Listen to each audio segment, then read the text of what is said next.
नमस्कार दोस्तों। आप सभी को पता है कि पेपर के लिए अब ज़्यादा समय नहीं बचा हुआ है, 29 दिन शेष बचे हैं। तो हम अपनी तैयारी को इम्प्रूव कर सकते हैं फुल लेंथ टेस्ट के थ्रू।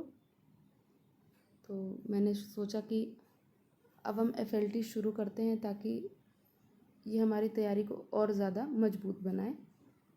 लेक्चर को शुरू करने से पहले मेरे चैनल को ज़्यादा से ज़्यादा शेयर करिए, सब्सक्राइब करिए और लाइक ज़रूर करिए। अगर आप चाहते हैं कि मैं प्रीवियस ईयर पेपर्स के भी क्वेश्चन पेपर अपलोड करूं, सॉल्यूशंस दूं, तो प्लीज़ मुझे कमेंट में ज़रूर बताइएगा। तो चलिए हम शुरू करते हैं। पहला क्वेश्चन है कि किस ग्रंथ में या जिस ग्रंथ में पुरुष मेघ का उल्लेख हुआ है वह कौन सा ग्रंथ है। तो पुरुष मेघ का उल्लेख किस ग्रंथ में हुआ है? तो इसका आंसर हो जाएगा शतपथ ब्राह्मण। शतपथ ब्राह्मण में पुरुष मेघ का उल्लेख हुआ है और इसकी रचना किसने की है?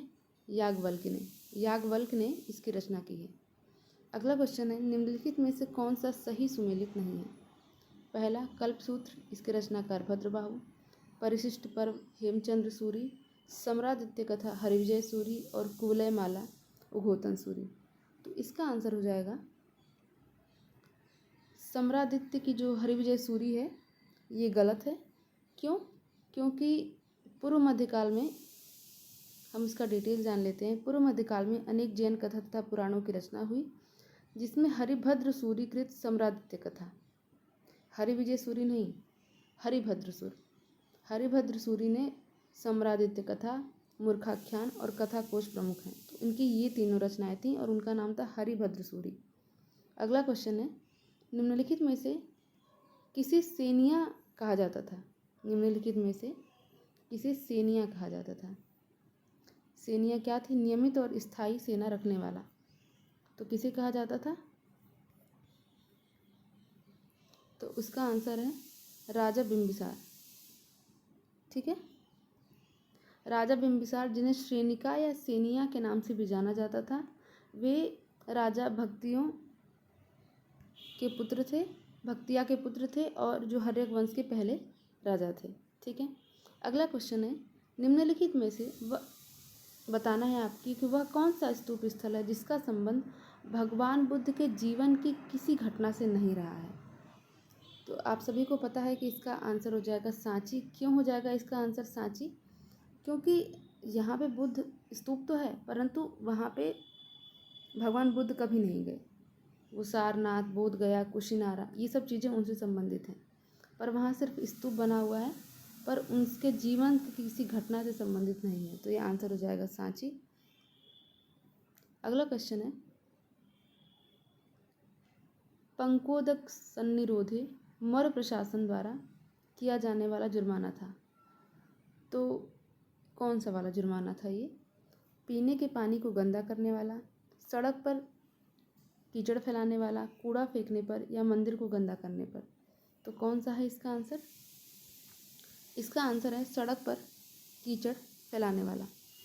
सड़क पर जो कीचड़ फैलाने पर इस प्रकार का जो है जुर्माना लगाया जाता था। अब हम देखते हैं कुछ और इम्पोर्टेंट टर्मिनोलॉजी, जैसे पणयाध्यक्ष। पणयाध्यक्ष होता है वाणिज्य अध्यक्ष, समस्थाध्यक्ष होता है बाजार अधीक्षक, पौतवाध्यक्ष होता है वजन और माप का अधीक्षक, नवाध्यक्ष होता है जहाज़ों के अधीक्षक, शुल्काध्यक्ष जो टोल इकट्ठा करने वाला होता है, और अक्राध्यक्ष खान का अधीक्षक। ठीक है, अगला क्वेश्चन है, निम्नलिखित में से किस शासक ने विक्रमशिला विश्वविद्यालय की स्थापना की? निम्नलिखित में से किस शासक ने विक्रमशिला विश्वविद्यालय की स्थापना की थी? तो इसका आंसर हो जाएगा धर्मपाल। धर्मपाल ने विक्रमशिला विश्वविद्यालय की स्थापना की थी। विक्रमशिला भारत का एक प्रसिद्ध शिक्षा केंद्र था। नालंदा विश्वविद्यालय और विक्रमशिला दोनों पाल राजवंश के राज्यकाल में शिक्षा के लिए जगत प्रसिद्ध थे। वर्तमान में कहाँ पे स्थित हैं? बिहार के भागलपुर में। इसकी स्थापना राजा धर्मपाल ने, बौद्ध शासक जो कि थे, उनने की थी। अगला क्वेश्चन है, बलबन के शासनकाल में निम्नलिखित में से कौन सा विद्रोह हुआ था? तुगरील खां का, पिर्थु का विद्रोह, उज्बेकों का विद्रोह, या उपरोक्त में से कोई नहीं। तो इसका आंसर हो जाएगा तुगरील खान का विद्रोह हुआ था और बंगाली गवर्नर तुगरील खान ने 1279 ईस्वी में उसके आसपास बलबन के खिलाफ विद्रोह किया। बलबन द्वारा अपने सैनिकों को बंगाल भेजने के बाद तुगरिल खां को मार दिया गया। बलबन के पुत्र जो बुगरा खां थे उनको बंगाल का गवर्नर नियुक्त किया गया। अगला हमें बताना है, आर्ट एंड कल्चर के टॉपिक से क्वेश्चन है, मेहराब की निचली सतह पर कमल कली की झालर। मेहराब की निचली सतह पर कमल कली की झालर, इसकी सूची है शर की। ये आपको बताना है सही जोड़ी के लिए। अष्टभुजीय मकबरों का उदय, स्तंभों में बोदिगोई के प्रयोग और झुकी हुई दीवारों के साथ विशाल मुख्य द्वार। तो मैं आपको इसका आंसर सीधे बता देती हूँ। तो जो मेहराब की निचली सतह पर कमकली की झालर है, मेहराब की निचली सतह पर जो कमकली की झालर है वो खिलजी से रिलेटेड है। किससे रिलेटेड है? खिलजी से रिलेटेड है। ठीक है, वो खिलजी से रिलेटेड है। ठीक है, तो इसका आंसर 3 हो जाएगा। अष्टभुजीय मकबरों का उदय, वो तुगलक से रिलेटेड है, तुगलक काल का। स्तंभों में बोधि गोई के प्रयोग, वो विजयनगर का। और झुकी हुई दीवारों के साथ विशाल मुख्य द्वार, वो शर्की का है। ठीक है, तो इसका आंसर ये हो जाएगा। अगला क्वेश्चन है, नव मुसलमान निम्नलिखित में से कौन थे? नव मुसलमान निम्नलिखित में से कौन थे? तो इसका आंसर हो जाएगा, दिल्ली के पास बसे मंगोलों के वंशज जिन्होंने इस्लाम स्वीकार कर लिया था, वो नव मुसलमान कहलाए। अगला क्वेश्चन है, हमें सही जोड़ी बताना है। सूरत की संधि, तो जो इसमें सामने है वही इसका आंसर है। सूरत की संधि 1775, पुरंदर की संधि 1776, बड़गांव की संधि 1779 और सालबाई की संधि 1782 इसका आंसर है। अगला क्वेश्चन है, बंगाल के तेभागा किस आंदोलन की, जो बंगाल के तेभागा किसान आंदोलन है, उनकी मांग क्या थी? उनकी मांग क्या थी? तो जमींदारों की हिस्सेदारी को फसल के आधे भाग से कम करने का 1/3 करना, ये इसका आंसर हो जाएगा। क्या हो जाएगा इसका आंसर? जमींदारों की हिस्सेदारी को फसल के आधे भाग से कम करने का करके कितना? 1/3 करना है, तो 3 भागा, इसीलिए इसका तेभागा नाम रखा गया। इसकी शुरुआत कब हुई थी? 1946 और 47 में किसान सभा द्वारा बंगाल में शुरू किया गया था और महत्वपूर्ण किसान आंदोलन था। उस समय जमींदारों को फसल का आधा हिस्सा देने के लिए अंशधारियों ने अनुबंध किया था और तेभागा आंदोलन की मांग जमींदारी के हिस्से को 1/3 तक कम करने की थी। अगला है हमें बताना है कौन सा एक सही सुमेलित है। तो भारतीय ब्रह्म समाज, राजा राम मोहन राय, ये गलत हो जाएगा। क्यों? क्योंकि केशव चंद्र सेन ने बनाया था। तत्वबोधिनी सभा, ये भी गलत हो जाएगा। ठीक है, क्यों? क्योंकि ये देवेंद्रनाथ टैगोर का था। सत्यशोधक समाज, ज्योतिबा फुले, ये भी गलत हो जाएगा। तो इसका आंसर क्या होगा? इसका आंसर होगा the servants of India society, ये गोपाल कृष्ण गोखले की थी। अगला है, डूरंड लाइन किसके साथ भारत की सीमा रेखा का एक उदाहरण है? डूरंड लाइन किसके साथ भारत की सीमा रेखा का एक उदाहरण है? तो आप सभी को पता होगा इसका आंसर, अफगानिस्तान। अफगानिस्तान के साथ डूरंड लाइन भारत की सीमा रेखा का एक उदाहरण है। कुल्लू घाटी, जो कुल्लू घाटी है वो जिन पर्वत श्रेणियों के बीच अवस्थित है, वह कौन से पर्वत हैं? कुल्लू घाटी किन पर्वत श्रेणियों के बीच अवस्थित है? तो इसका आंसर हो जाएगा धौलाधर और पीर पंजाल। धौलाधर और पीर पंजाल के बीच में कुल्लू घाटी स्थित है। अगला है, किस नदी का उद्गम भारत से नहीं होता है? किस नदी का उद्गम भारत से नहीं होता है? तो इसका आंसर हो जाएगा सतलज। सतलज भारत के बाहर तिब्बत के कैलाश पर्वत से निकलती है और यह शिवकिला दर्रे से होकर भारत में प्रवेश करती है। अगला क्वेश्चन है, हमें सही जोड़ी मिलाना है। तो पुलिकट झील, चिल्का झील, वूलर झील और सांभर झील। तो वूलर झील पता ही है आपको कि जम्मू कश्मीर में है। सांभर झील राजस्थान में है। वूलर झील उड़ीसा में है और पुलिकट झील कहाँ पे है? तमिलनाडु। ठीक है, यदि भारत के उत्तर पश्चिमी भाग पर मध्य शीत में क्षीण उच्च दाब विकसित हो जाए तो मौसम की दशा पर क्या प्रभाव होगा? उत्तर पश्चिम में क्या हो जाए, शीत में बहुत ज़्यादा उच्च दाब विकसित हो जाए तो क्या होगा। इस उच्च दाब के क्षेत्र में बाहर की तरफ एक उच्च और शुष्क हवाएं बहेंगी, उत्तरी मैदान ठंडा हो जाएगा, दिन के समय में झुलसाने वाली हवाएं चलेंगी या तड़ी झंझा द्वारा लाई गई मूसलाधार वर्षा होगी। तो इसका आंसर हो जाएगा 1 और 2। उच्च दाब के क्षेत्र में बाहर की तरफ उच्च और शुष्क हवाएं बहेंगी और उत्तरी मैदान ठंडा हो जाएगा। ठीक है, अगला है हमें सही जोड़ी बताना है। तो बांदीपुर इसका क्या होगा, कर्नाटक। ठीक है, सरिस्का राजस्थान, दुधवा यूपी और सिमलीपाल क्या हो जाएगा, उड़ीसा। ठीक है, अगला क्वेश्चन है, दिए गए कूट की सहायता से हरित क्रांति के घटक बताना है। हरित क्रांति के घटक को हमें चुनना है दिए गए कूट की सहायता से। उच्च उत्पादन देने वाली किस्म के बीज, सिंचाई, ग्रामीण विद्युतीकरण और ग्रामीण सड़कें और विपणन। तो क्या इसके घटक में सारी चीज़ें ज़रूरी हैं, तो हाँ ये सभी चीज़ें ज़रूरी हैं, इसलिए इसका आंसर हो जाएगा ये सभी। भारत में हरित क्रांति के कुछ महत्वपूर्ण घटक इस प्रकार हैं। बीजों की अधिक उपज देने वाली किस्में, सिंचाई सतह ए सतह और बी जमीन, उर्वरकों का उपयोग, कीटनाशकों एवं कीटनाशकों का प्रयोग, कमान क्षेत्र का विकास, जोत का समेकन, भूमि सुधार, कृषि ऋण की आपूर्ति, ग्रामीण विद्युतीकरण, ग्रामीण सड़कें और विपणन, कृषि यंत्रीकरण, कृषि विद्यालय, ये सारी चीज़ें ज़रूरी है। जो नून माटी का तेल शोधक कारखाना है वो कहाँ है। तो पहली बात तो ये आपको पता होना चाहिए कि ये पेट्रोलियम उद्योग के लिए प्रसिद्ध है और ये असम राज्य में है और यहाँ पर ऑयल इंडिया कंपनी द्वारा पहला तेल शोध का कारखाना शुरू किया गया था। अब हमें सही जोड़ी मिलानी है।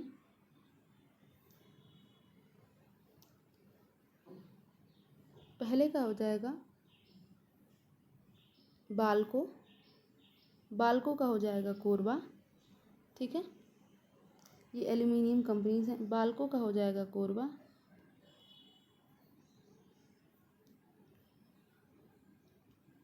बाल्को का क्या हो जाएगा, कोरबा, और हिंडाल्को रेणुकूट, और इंडियन एल्यूमिनियम हीराकुंड और नेशनल एल्यूमिनियम कोरापुट। ठीक है, तो इसका आंसर हो जाएगा बी 2413। अगला क्वेश्चन है 10% नियम किससे संबंधित है। 10% नियम किससे संबंधित है। तो ऊर्जा का खाद्य के रूप में एक पोषी स्तर से दूसरे पोषी स्तर तक पहुंचना क्या कहलाता है, 10% नियम। अगला है समताप मंडल के ओजोन के स्तर को प्राकृतिक रूप से विनियमित किया जाता है। समताप मंडल के ओजोन के स्तर को प्राकृतिक रूप से विनियमित किया जाता है किसके द्वारा, नाइट्रस ऑक्साइड के द्वारा, नाइट्रोजन ऑक्साइड के द्वारा, CFC के द्वारा या फिर जल वाष्प के द्वारा। तो इसका आंसर हो जाएगा नाइट्रोजन डाइऑक्साइड। आप सभी को पता है कि ओजोन परत से रिलेटेड सल्फर डाइऑक्साइड और नाइट्रोजन डाइऑक्साइड ही इंपॉर्टेंट है। तो क्या इसका आंसर हो जाएगा नाइट्रोजन डाइऑक्साइड। अगला क्वेश्चन है संविधान सभा द्वारा में किस देशी रियासत के प्रतिनिधि ने भाग नहीं लिया था। तो किस रियासत के प्रतिनिधि ने भाग नहीं लिया था, तो इसका आंसर है हैदराबाद। हैदराबाद ने भाग नहीं लिया था। उच्चतम न्यायालय की व्यवस्था के अनुसार निजी भवनों के ऊपर राष्ट्रीय झंडे को फहराना किस आर्टिकल के तहत नागरिकों का मौलिक अधिकार है। तो आप सभी को पता है कि जो अनुच्छेद 19 है अभिव्यक्ति की स्वतंत्रता, तो 19A के तहत ये जो है एक मौलिक अधिकार हो जाता है हमारा 19A इसका आंसर हो जाएगा। अगला है संविधान के किस अनुच्छेद के तहत राष्ट्रपति को राष्ट्रीय आपातकाल घोषणा करने की शक्ति प्राप्त है। तो आपको पता है कि 352 में जो है राष्ट्रीय आपातकाल, 356 में राष्ट्रपति शासन और 360 में क्या है, वित्तीय आपातकाल। तो इसका आंसर क्या हो जाएगा 352। ठीक है, 352 इसका आंसर हो जाएगा। और अगला क्वेश्चन है सर्वोच्च न्यायालय का न्यायाधीश अपने पद से त्यागपत्र किसको देता है। सर्वोच्च न्यायालय का न्यायाधीश जो है अपने पद से त्यागपत्र किसको देता है। तो ये तो आंसर आप सभी को पता होगा कि वो अपने पद से त्यागपत्र जो है राष्ट्रपति को लिखकर देता है। अगला क्वेश्चन है निम्नलिखित में से किस अनुच्छेद के अंतर्गत कुछ राज्य के राज्यपालों को विवेकाधिकार की शक्तियाँ प्राप्त हैं। ठीक है। कुछ राज्य के राज्यपालों को विवेकाधिकार की शक्तियाँ प्राप्त हैं, तो ये हो जाएगा आर्टिकल 371A। 371A नागालैंड के राज्यपाल पर नागालैंड राज्य में कानून और व्यवस्था के संबंध में तब तक विशेष जिम्मेदारी होगी जब तक उनकी राय में उस राज्य के गठन से ठीक पहले नागा हिल्स तुएनसांग क्षेत्र में होने वाली आंतरिक गड़बड़ी या वहां उनकी किसी भी हिस्से में जारी रहेगी, और इसके संबंध में अपने कार्यों के निर्वहन में राज्यपाल मंत्रिपरिषद परामर्श करने के बाद की जाने वाली कार्रवाई के बारे में अपना व्यक्तिगत निर्णय लेगा। ठीक है। अनुच्छेद 369 राज्य सूची के कुछ मामलों के संबंध में संसद को कानून बनाने की शक्ति देता है, 369। और जो 375 है वो प्राधिकारों और अधिकारियों को संविधान के प्रावधानों के अधीन कार्य करने की जानकारी रखता है। और 378 में लोक सेवा आयोग के संबंध में प्रावधान है।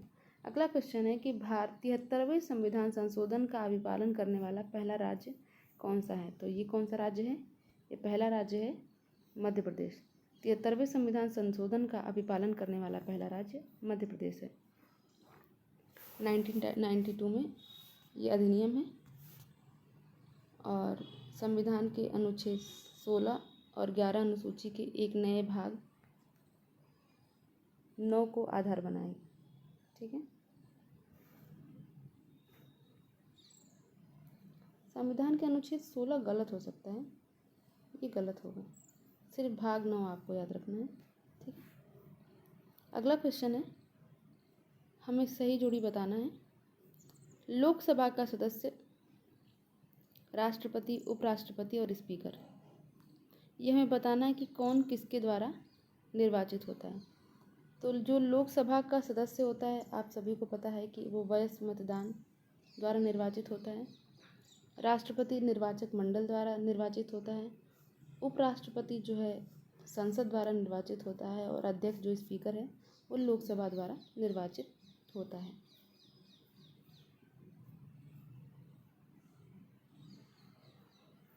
ठीक है।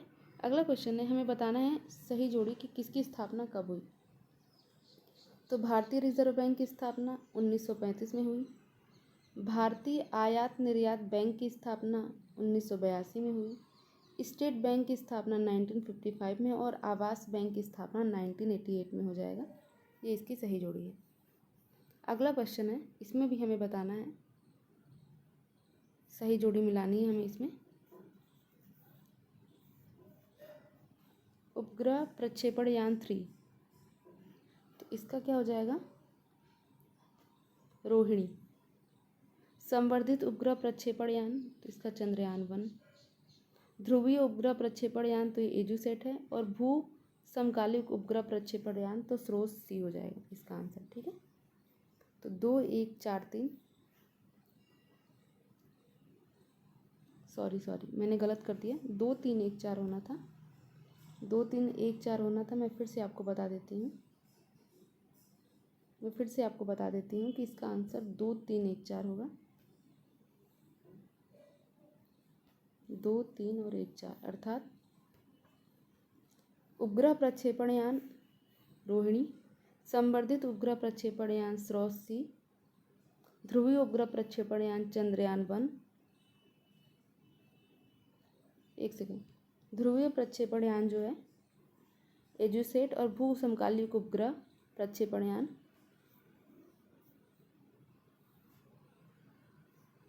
ये हो जाएगा एजुसेट।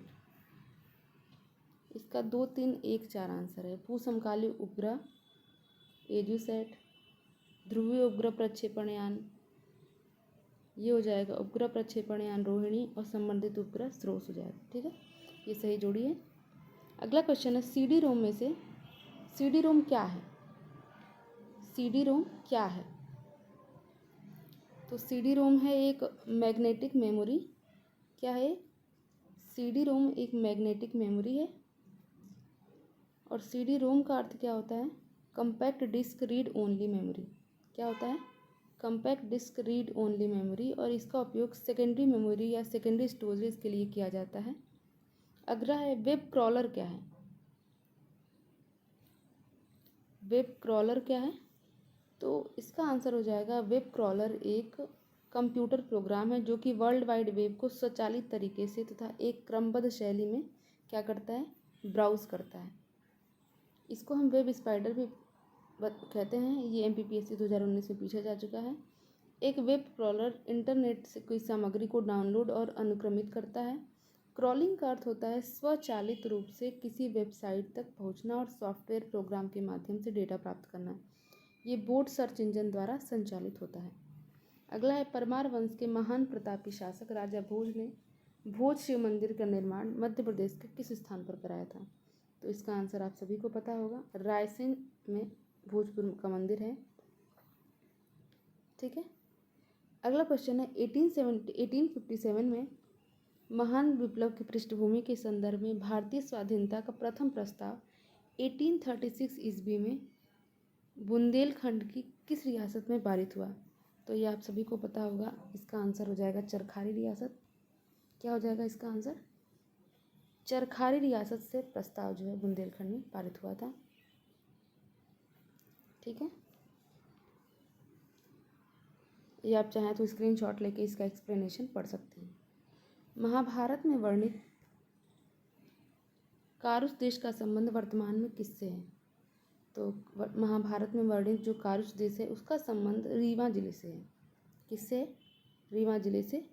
और जो राजा मनु के पुत्र कारुष को माना जाता है, यह क्षेत्र वर्तमान मध्य प्रदेश के बघेलखंड क्षेत्र में स्थित रीवा जिले के अंतर्गत आता है। स्वतंत्र संघर्ष के दौरान कुंवर चैन सिंह कहाँ के राजकुमार थे? कुंवर चैन सिंह कहाँ के राजकुमार थे? तो ये थे नरसिंहगढ़ के राजकुमार थे कुंवर चैन सिंह। अगला है, मध्य प्रदेश में निचले विंध्यन क्रम की चट्टानों के रूप में सेमरी उपक्रम का विस्तार किस नदी घाटी क्षेत्र में हुआ है? तो जो सेमरी उपक्रम है उसका विस्तार सोन नदी घाटी क्षेत्र में हुआ है। कहाँ हुआ है? सोन नदी घाटी क्षेत्र में। और यह किस लिए है? बलुआ पत्थर, चूना पत्थर तथा शेल के निक्षेप यहाँ प्राप्त होते हैं। निचले विंध्यन क्रम की चट्टानों का अधिकांश विस्तार नर्मदा नदी के उत्तर में पूर्व से पश्चिम तक तथा सोन नदी एवं भीमा घाटी के क्षेत्र में विस्तृत है। अगला हमें बताना है कि निम्नलिखित क्षेत्रफल का प्रतिशत, ये हमें पता होना चाहिए, बहुत सारे पेपर्स में आ रहा है ये। तो जो मालवा का पठार है ये 28.6% है। जो बुंदेलखंड का पठार है ये 7.79% है। सतपुड़ा तो 11% है और बघेलखंड का पठार 7% है। तो ये आपको पता होना चाहिए। अगला है, निम्नलिखित में से निमाड़ क्षेत्र के अंतर्गत काफ़ी कम वर्षा होने का प्रमुख कारण क्या है? इस क्षेत्र में चक्रवर्ती वर्षा होती है। इस क्षेत्र की समुद्र तट से दूरी अधिक है। इस क्षेत्र में दक्षिण पश्चिम मानसून प्रभावी नहीं होता, या इस क्षेत्र में सतपुड़ा पर्वत श्रृंखला वृष्टि छाया क्षेत्र है। तो आपको पता होगा कि जिस क्षेत्र में वर्षा कम हो रही है तो उसका वृष्टि छाया क्षेत्र में होना सबसे बड़ा रीज़न होता है। सभी में नहीं पर अधिकांशतः। तो मध्य प्रदेश के दक्षिण पश्चिम भाग में निमाड़ क्षेत्र नर्मदा सोन घाटी और सतपुड़ा पर्वत श्रृंखला के मध्य स्थित है, किंतु इस क्षेत्र में सतपुड़ा पर्वत की वृष्टि छाया पड़ती है, फलस्वरूप वर्षा कम होती है। मृदा निम्नलिखित में से कौन सी मृदा मध्य प्रदेश में नहीं मिलती है? तो आप सभी को पता है कि शुष्क मृदा नहीं मिलती है, बाकी जितनी भी मृदा है वो MP में मिलती हैं। मध्य प्रदेश में ओमकारेश्वर नर्मदा नदी के अतिरिक्त किस नदी के संगम पर स्थित है?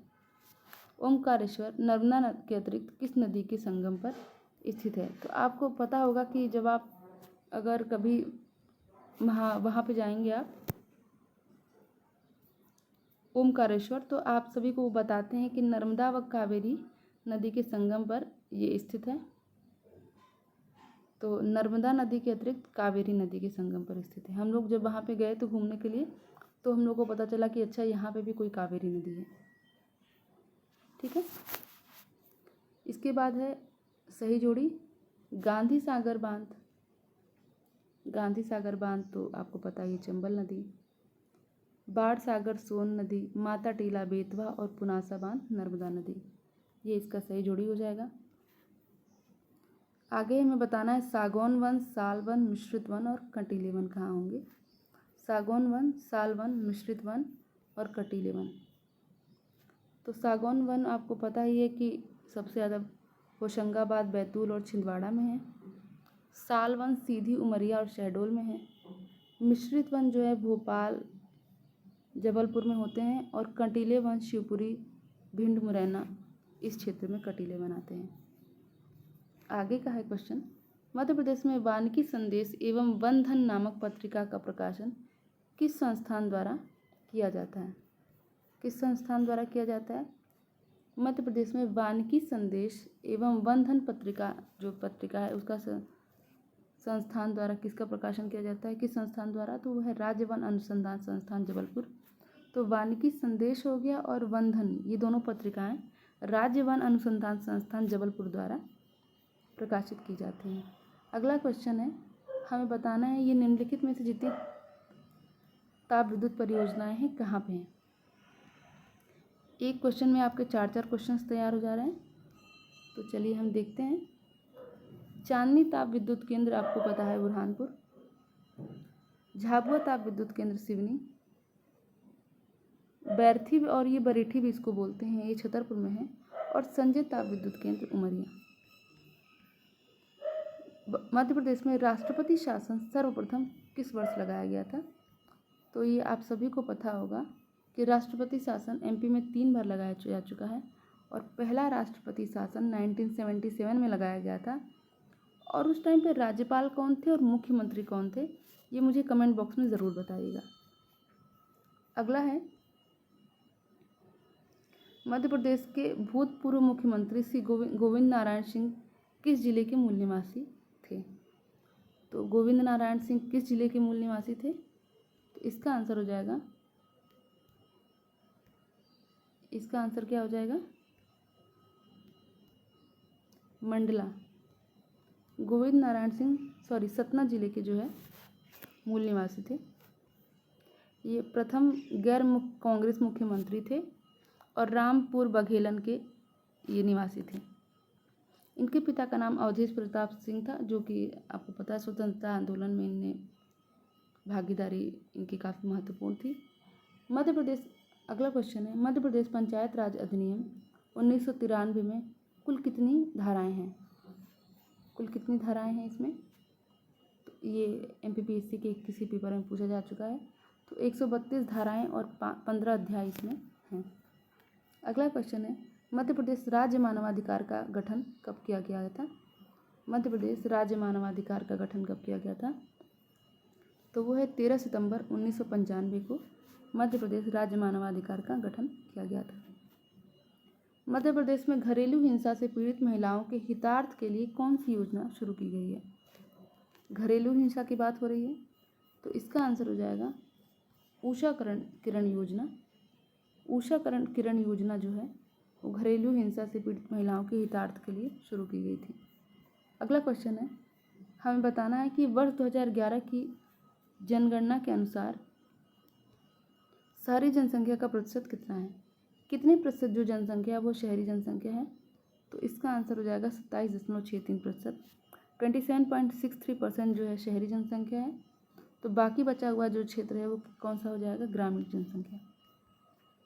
अमृत कार्यक्रम का उद्देश्य किस लिए है? अमृत कार्यक्रम का उद्देश्य किस लिए है? तो कैंसर या हृदय रोगी के इलाज के लिए रोगियों द्वारा किए जाने वाले खर्च को कम करने के लिए अमृत कार्यक्रम का शुरू किया गया था। अगला है, भीलों का सर्वाधिक प्रिय पेय पदार्थ कौन सा है? तो भीलों का सर्वाधिक प्रिय पदार्थ कौन सा है? यह ताड़ी और राबड़ी। ताड़ी और राबड़ी भीलों का सर्वाधिक प्रिय पदार्थ है। अगला क्वेश्चन है, मध्य प्रदेश के जो रायसेन जिले में स्थित उदयगिरी की गुफाएं हैं, मध्य प्रदेश के रायसेन में जिले में जो उपस्थित उदय की गुफाएं हैं उदयगिरी की, वो किस धर्म से संबंधित हैं? तो वो है शैव और वैष्णव। शैव धर्म और वैष्णव धर्म से संबंधित हैं ये गुफाएं। अगला क्वेश्चन है, ढाक वाद्य यंत्र का मध्य प्रदेश के किस लोक नृत्य में प्रयोग किया जाता है? ढाक वाद्य यंत्र का उपयोग मध्य प्रदेश के किस लोक नृत्य में उपयोग किया जाता है? तो ये आंसर है इसका काठी।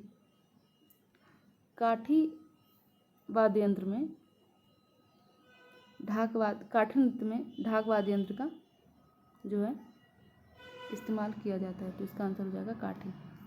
अगला क्वेश्चन है, निम्नलिखित में से कथन, अगर आप चाहें तो एक्सप्लेन पढ़ सकते हैं, आप स्क्रीनशॉट ले सकते हैं। अगला क्वेश्चन है, निम्नलिखित में से कौन सा कथन जो है असत्य है? निर्जा त्यौहार दशहरा के पूर्व 9 दिन मनाया जाता है। निर्जा त्यौहार माँ दुर्गा की पूजा की जाती है। सुवारा मालवा का त्यौहार है और घड़ल्ला पर्व निर्जा के 9 दिन के बीच में मनाया जाता है। तो इसका आंसर हो जाएगा कि सुवाटा जो है, इसमें सुवारा लिखा हुआ है, हालांकि वो सुवाटा है, ये मालवा का प्रमुख त्यौहार है। ये गलत है। आपको ये बताना है कि तो ये कहाँ का त्यौहार है, अगर ये यहाँ का नहीं है तो कमेंट बॉक्स में ज़रूर बताइएगा। फिर है, पीर बुधान का मेला कब आयोजित किया जाता है? पीर बुधान का मेला कब आयोजित किया जाता है? तो इसका आंसर हो जाएगा अगस्त और सितंबर में पीर बुधान का मेला आयोजित किया जाता है। अगला क्वेश्चन है, मध्य प्रदेश में कोशक महल कहाँ पे स्थित है? तो ये है चंदेरी में, चंदेरी में स्थित है और इसके निर्माण मालवा के महमूद खिलजी ने इसको बनवाया था। महमूद खिलजी ने इसको बनवाया था। मध्य प्रदेश में ओरछा में स्थित सुंदर महल का प्रतीक क्या है? ओरछा में स्थित एक सुंदर महल है, ये किस चीज़ का प्रतीक है?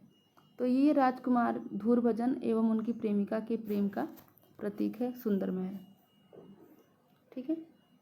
जालियांवाला बाग में बसंत किसकी प्रसिद्ध कविता है? जालियांवाला बाग में बसंत किसकी प्रसिद्ध कविता है? तो ये है सुभद्रा कुमारी चौहान की।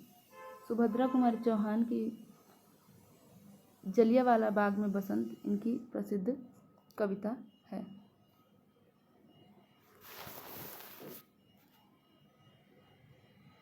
एक और चीज़ आपको ध्यान रखनी है कि सुभद्रा कुमारी चौहान की जीवनी इनकी पुत्री सुधा चौहान ने मिला तेज से तेज नामक पुस्तक में लिखी है। मिला तेज से तेज, असहयोग आंदोलन हो गया, झंडा सत्याग्रह हो गया, इन सब में इनकी बहुत ज़्यादा भूमिका रही है। इनकी स्वतंत्रता आंदोलन से प्रेरित 2 कविताएं थीं, एक तो झांसी की रानी और दूसरा जालियांवाला बाग में बसंत। उर्दू अकादमी, जो मध्य प्रदेश उर्दू अकादमी है, उसकी स्थापना कब की गई? मध्य प्रदेश उर्दू अकादमी की स्थापना कब की गई? तो इसका आंसर है 1976 में उर्दू अकादमी की स्थापना की गई थी। 1969 में आपको पता हो तो हिंदी अकादमी की स्थापना की गई थी। मध्य प्रदेश, निम्नलिखित में से किस जनजातीय योद्धा ने अंग्रेजों को संहार करने के लिए माँ भवानी को प्रार्थना पत्र लिखा था? अंग्रेजों का संहार करने के लिए कौन सा ऐसा शासक था जिसने माँ भवानी को पत्र लिखा था? तो वो हो जाएगा शंकर शाह। शंकर शाह ने माँ भवानी को प्रार्थना पत्र लिखा था। अगला क्वेश्चन है, हरसिंह गौर किस वर्ष हरसिंह गौर जी ने सागर में विश्वविद्यालय की स्थापना की थी? तो इसका आंसर हो जाएगा 1946। 1946 में सागर विश्वविद्यालय की स्थापना की थी। किस कंपनी ने भारत में एंड्रॉयड यूजर्स के लिए private digital platform app launch किया है? किस कंपनी ने एंड्रॉयड यूजर्स के लिए private digital platform app launch किया है? तो इसका आंसर हो जाएगा गूगल। इसको हम थोड़ा सा एक्सप्लेनेशन से जान लेंगे। आंसर क्या है इसका? गूगल। गूगल ने अपने वॉलेट को भारत में केवल एंड्रॉयड यूजर्स के लिए लॉन्च किया है। इस प्राइवेट डिजिटल वॉलेट में यूजर्स कार्ड, टिकट, पास, डिजिटल की और आईडी को स्टोर कर सकते हैं। यूजर्स फाइनेंशियल डॉक्यूमेंट्स को आसानी से डिजिटल स्टोर कर पाएंगे। पोलीथर विवाह किस जनजाति से संबंधित है? पोलीथर विवाह किस जनजाति से संबंधित है? तो इसका आंसर हो जाएगा गोंड। गोंड जनजाति से पोलीथर विवाह का संबंध है। आसियान चार्टर किस वर्ष लागू हुआ था? आसियान चार्टर किस वर्ष लागू हुआ था? तो इसका आंसर हो जाएगा 2008। 2008 में आसियान चार्टर लागू हुआ था। ठीक है। अगला है, मध्य प्रदेश में कन्या अभिभावक पेंशन योजना किस वर्ष शुरू की गई? मध्य प्रदेश में कन्या अभिभावक पेंशन योजना किस वर्ष शुरू की गई? तो इसका आंसर है 2013 में। 2013 में कन्या अभिभावक पेंशन योजना शुरू की गई थी। इसमें ऐसे दंपत्ति जिसे पति या पत्नी में से किसी भी एक की आयु 60 वर्ष या उससे अधिक हो और जिनकी केवल कन्याएं हैं, जीवित पुत्र नहीं हैं, उनको ये योजना का लाभ मिलेगा। सुपरसोनिक ध्वनि की गति मापने की इकाई क्या है? सुपरसोनिक ध्वनि की इकाई गति मापने की इकाई क्या है? तो है मेघ। अगला क्वेश्चन है, अनुसूचित जाति की दृष्टि से राज्यों में मध्य प्रदेश का कौन सा स्थान है? तो अनुसूचित जाति अर्थात शेड्यूल कास्ट की बात हो रही है, तो इसका स्थान हो जाएगा 7वां। क्या हो जाएगा? 7वां स्थान हो जाएगा अनुसूचित जाति की दृष्टि से। ठीक है, अब आपको बताना है तो अनुसूचित जनजाति की दृष्टि से कौन सा स्थान है? वर्ष 2011 के अनुसार मध्य प्रदेश की साक्षरता पिछले दशक की साक्षरता की तुलना में कितने प्रतिशत अधिक है? तो ये हो जाएगा 5.62% अधिक है। अगला क्वेश्चन है, मिशन इंद्रधनुष कार्यक्रम की शुरुआत किस वर्ष की गई? तो मिशन इंद्रधनुष कार्यक्रम की शुरुआत आपको पता है कि 25 दिसंबर 2014 को इसकी शुरुआत की गई थी, मिशन इंद्रधनुष। ठीक है, अगला है एसडीजी भारत सूचकांक 2020 में भारत का स्कोर कितना रहा है? कितना रहा है स्कोर? तो 66। ठीक है, एसडीजी सूचकांक 2020 में एसडीजी 7 सस्ती एवं स्वच्छ ऊर्जा में मध्य प्रदेश किस श्रेणी में रहा है? इसमें मध्य प्रदेश किस श्रेणी में रहा है? तो वो है फ्रंट रनर। फ्रंट रनर की श्रेणी में एसडीजी 7 में मध्य प्रदेश रहा है। अगला क्वेश्चन है, G20 की कृषि कार्यकारी ग्रुप की बैठक किस शहर में हुई? कृषि कार्यकारी ग्रुप की बैठक, तो इसका आंसर हो जाएगा इंदौर। इंदौर में कृषि कार्यकारी ग्रुप की बैठक हुई थी। और सांस्कृतिक मंत्रियों की बैठक कहाँ पे हुई थी? ये कमेंट में ज़रूर बताइएगा। निम्नलिखित में से कौन सा महारत्न कंपनी नहीं है? कौन सी महारत्न कंपनी नहीं है? तो RCFL ये जो है महारत्न कंपनी नहीं है। अगला क्वेश्चन है, मध्य प्रदेश राज्य हीमोग्लोबिनोपैथी मिशन की शुरुआत मध्य प्रदेश के किस जिले से हुई? राज्य हीमोग्लोबिनोपैथी मिशन की शुरुआत मध्य प्रदेश के किस जिले से हुई? तो यह है खंडवा। खंडवा से शुरुआत हुई है। वर्ष 2022 का राष्ट्रीय तानसेन सम्मान किसे प्रदान किया गया? 2022 का राष्ट्रीय तानसेन सम्मान पंडित गणपति भट्ट को प्रदान किया गया था। अगला क्वेश्चन है, MP बायोटेक्नोलॉजी पार्क किस जिले में स्थापित किया जाएगा? तो यह है नीमच। नीमच इसका आंसर है। MP बायोटेक्नोलॉजी पार्क नीमच जिले में स्थापित किया जाएगा। इसी के साथ मेडिकल डिवाइस पार्क उज्जैन में, global skill park Bhopal, startup park Indore, PM मैत्री टेक्सटाइल पार्क धार, बायोटेक्नोलॉजी पार्क नीमच और जियोलॉजिकल पार्क जबलपुर में स्थापित किया जाएगा। बुरहानपुर जिले को किस उत्पाद के तहत 1 डिस्ट्रिक्ट 1 प्रोडक्ट में शामिल किया गया है? तो इसका आंसर हो जाएगा केला। 38वां राष्ट्रीय खेलों का आयोजन किस राज्य में किया गया? 38वें राष्ट्रीय खेलों का आयोजन किस राज्य में किया गया? तो यह है उत्तराखंड। उत्तराखंड में इसका आयोजन किया जाएगा। भारत सरकार द्वारा शुद्ध शून्य कार्बन उत्सर्जन का लक्ष्य किस वर्ष को निर्धारित किया गया है? तो शुद्ध शून्य अर्थात जो नेट ज़ीरो कार्बन एमिशन है उसका लक्ष्य भारत सरकार ने 2070 तक रखा है। PM किसान एक AI चैटबोट है, इसको किसने लॉन्च किया है? PM किसान AI चैटबोट है, इसको कैलाश चौधरी जी ने लॉन्च किया है। अनुच्छेद 164A के तहत किए गए प्रावधान जनजाति कल्याण हेतु पृथक जनजातीय मंत्रालय में कौन सा राज्य इसमें शामिल नहीं है? तो आप सभी को पता होगा कि मध्य प्रदेश, छत्तीसगढ़ और बिहार में जनजातियाँ हैं, लेकिन बिहार में देखने को नहीं मिलती हैं, तो बिहार हो जाएगा इसका आंसर। अगला क्वेश्चन है, मध्य प्रदेश में कुल कितनी जनजातियाँ घुमंतू अर्धघुमंतू के रूप में मान्य हैं? घुमंतू अर्धघुमंतू की बात कर रहा है, विमुक्त की नहीं कर रहा है, तो 21। वैसे टोटल देखा जाए तो 51 है, घुमंतू अर्धघुमंतू और विमुक्त तीनों मिलाया जाए तो। किस जनजाति की जाति में 7 उपजातियों को सतगड़िया पंचायत कहा जाता है? तो ये है कंवार। कंवार जनजाति में 7 उपजातियों की सतगड़िया पंचायत का प्रचलन है, ये है कंवार जनजाति। ठीक है, अगला क्वेश्चन है, बिझवार किस जनजाति की उपजाति है? बिझवार किस जनजाति की उपजाति है? तो यह है बैगा। अगला क्वेश्चन है, बिरसा गोंड का संबंध किस आंदोलन से है? बिरसा गोंड का संबंध किस आंदोलन से है? तो वो है भारत छोड़ो आंदोलन। भारत छोड़ो आंदोलन से इनका संबंध है। मध्य प्रदेश में कितने एकलव्य आदर्श आवासीय विद्यालय हैं? मध्य प्रदेश में कितने एकलव्य आवासीय विद्यालय हैं? तो इसका आंसर हो जाएगा 33 मध्य प्रदेश में एकलव्य आदर्श आवासीय विद्यालय है। अगला क्वेश्चन है, एक कदम आपकी ओर और एक कदम आपके लिए किस पहल का ध्येय वाक्य है? तो ये है नेशनल ई गवर्नेंस प्लान का। नेशनल ई गवर्नेंस प्लान का है एक कदम आपकी ओर और एक कदम आपके लिए। अगला क्वेश्चन है, पेप्सिन, रेनिन, गृहिणी और पेप्टोन, ये हमें सही जोड़ी मिलाना है। ठीक है,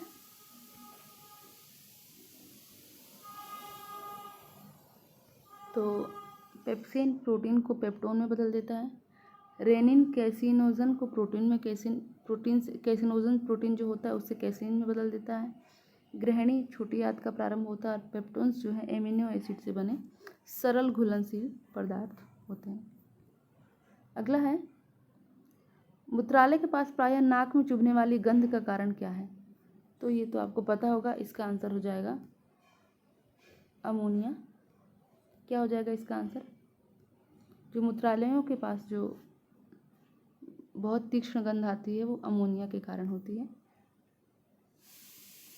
चिकित्सा विज्ञान की वह शाखा जिसके अंतर्गत हम कैंसर एवं ट्यूमर का अध्ययन करते हैं, किसका अध्ययन करते हैं? कैंसर एवं ट्यूमर का अध्ययन करते हैं, तो वो है ऑन्कोलॉजी। ऑन्कोलॉजी जो है कैंसर एवं ट्यूमर के अध्ययन से संबंधित है। अगला क्वेश्चन है, मध्य प्रदेश में सिकल सेल एनीमिया नियंत्रण मिशन कब शुरू किया गया था? सिकल सेल एनीमिया मिशन कब शुरू किया गया था? तो ये अगस्त 2018 में। अगला क्वेश्चन है, ISDN का पूर्ण रूप क्या है? ISDN का पूर्ण रूप क्या है? तो इसका पूर्ण रूप है इंटीग्रेटेड सर्विसेज डिजिटल नेटवर्क। निम्नलिखित में से क्या AI से सीधे संबंधित नहीं है? निम्नलिखित में से क्या AI सीधे से संबंधित नहीं है? तो यह कंप्यूटर नेटवर्किंग, ये संबंधित नहीं है AI से। मैकफी क्या है? मैकफी एक एंटीवायरस है। क्या है मैकफी? मैकफी एक एंटीवायरस है।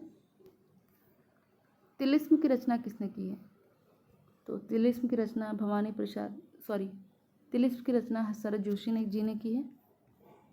इसके अलावा इनकी प्रमुख कृतियाँ और भी हैं, परिक्रमा, किसी बहाने, जीप पर सवार इल्लियाँ, तिलिस्म, राह किनारे बैठा, दूसरी सतह और प्रतिदिन।